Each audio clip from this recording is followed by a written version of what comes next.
Subscribe कीजिए GK talk channel को और बेल आइकन को दबाइए जीके से रिलेटेड वीडियो सबसे पहले देखने के लिए। नमस्कार दोस्तों, स्वागत है आप सभी का जीके क्विज की वीडियो नंबर 10 में। आज जो क्वेश्चंस मैं लेके आया हूँ ये सभी रैंडमली सेलेक्टेड क्वेश्चंस है, लेकिन ये सभी राजस्थान पुलिस कांस्टेबल एग्जाम्स और पटवारी एग्जाम्स के बेसिस पे ये क्वेश्चंस हैं। तो चलिए वीडियो शुरू करते हैं। चलिए पहला प्रश्न देखते हैं। राष्ट्रीय मरु उद्यान जैसलमेर की स्थापना कब हुई? तो इसके ऑप्शंस हैं ए 1980, बी 1981, सी 1982 या डी 1983। तो इसका सही उत्तर है बी 1981। राष्ट्रीय मरु उद्यान जैसलमेर की स्थापना सन 1981 में हुई थी।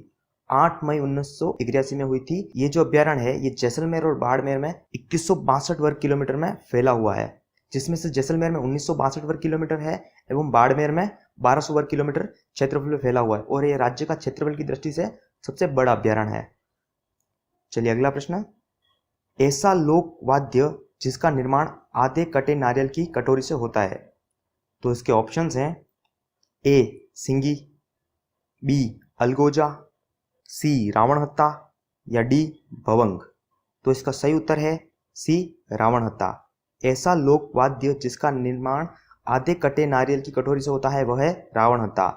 और अगर आपसे प्रश्न पूछा जाए कि इसको कौन बजाते हैं, तो वो बजाते हैं पाबूजी व डूंगर जी के भोपे व भील बजाते हैं इसको। अगला प्रश्न देखते हैं। निम्न में से किस चित्र शैली को पशु पक्षियों की चित्रशैली भी कहा जाता है? तो इसके ऑप्शंस हैं ए जयपुर शैली, बी जैसलमेर शैली, सी बूंदी शैली या डी नागौर शैली। तो इसका सही उत्तर है सी बूंदी शैली। बूंदी शैली को पशु पक्षियों की चित्रशैली भी कहा जाता है। और ये किसके काल में इसका विकास सर्वाधिक हुआ था? तो ये प्रश्न पूछा जाए तो इसका उत्तर है राव छत्रसाल हाड़ा के काल में बूंदी चित्रशैली का विकास सर्वाधिक तौर पर हुआ था। अगला प्रश्न। आमेर के राजा मान सिंह प्रथम मीनाकारी की कारीगरी कहां से अपने साथ लाए थे? तो इसके ऑप्शंस हैं ए लाहौर, बी यूनान, सी फ्रांस या डी लखनऊ। तो इसका सही उत्तर है ए लाहौर। आमेर के राजा मान सिंह प्रथम मीनाकारी की कारीगरी अपने साथ लाहौर से लाए थे। और अगर आपसे प्रश्न पूछा जाए कि मीनाकारी राज्य में सर्वाधिक प्रसिद्ध कहाँ की है, तो वह है जयपुर की। चलिए अगला प्रश्न। मारी बरसालेरी मूमल हालोनी आलीजे रे देख नामक लोकगीत किस क्षेत्र का है? तो इसके ऑप्शंस हैं ए जैसलमेर, बी जोधपुर, सी जयपुर या डी टोंक। तो इसका सही उत्तर है ए जैसलमेर। मारी बरसालेरी मूमल हालोनी आलीजे रे देख नामक लोकगीत जैसलमेर का है। चलिए नेक्स्ट प्रश्न देखते हैं। राजस्थान का किसके उत्पादन में देश में प्रथम स्थान है? तो इसके ऑप्शन है ए गेहूं, बी सरसों, सी जौ या डी चना। तो इसका सही उत्तर है बी सरसों। राजस्थान का सरसों उत्पादन में देश में प्रथम स्थान है। और सर्वाधिक उत्पादन करने वाला जिला कौन सा है राज्य में? तो वो है श्रीगंगानगर। नेक्स्ट क्वेश्चन है। एक ही जिले में प्रारंभ होकर समाप्त होने वाला राज्य का एकमात्र राष्ट्रीय राजमार्ग कौन सा है? तो इसके ऑप्शंस हैं A national highway 89, B NH 113, B C NH 79A या डी NH 11B। तो इसका सही उत्तर है सी NH 79A। ये राज्य मार्ग कहाँ है? तो ये राष्ट्रीय राजमार्ग अजमेर जिले में है, जो 35 किलोमीटर लंबा है, और अजमेर जिले में ये नसीराबाद से किशनगढ़ तक है। तो इसका सही उत्तर है NH 79A। अगला प्रश्न। देवताओं ने अपने नाखून से किस झील को खोदकर बनाया था? तो इसके ऑप्शंस हैं ए जयसमंद झील, बी नक्की झील, सी फतेह सागर झील या डी पिछोला झील। तो इसका सही उत्तर है बी नक्की झील। देवताओं ने अपने नाखूनों से नक्की झील को खोदकर बनाया था, और ये राज्य की सबसे ऊंची झील है और इसकी गहराई है 80 फीट। और एक बात यह भी है कि इस झील में महात्मा गांधी जी की भस्म को विसर्जित किया गया था, और उनकी याद में यहाँ पर महात्मा गांधी घाट भी बनाया हुआ है। चलिए अगला प्रश्न देखते हैं। राजस्थान में पहली रेल कब चली? तो इसके ऑप्शंस हैं ए सितंबर 1853 में, बी अप्रैल 1874 में, सी दिसंबर 1865 में, या डी अगस्त 1890 में? तो इसका सही उत्तर है बी अप्रैल 1874 में चली। राजस्थान में पहली रेल अप्रैल 1874 में चली थी, ये जो जयपुर रियासत में आगरा फोर्ट से बांदीकुई के बीच चली थी।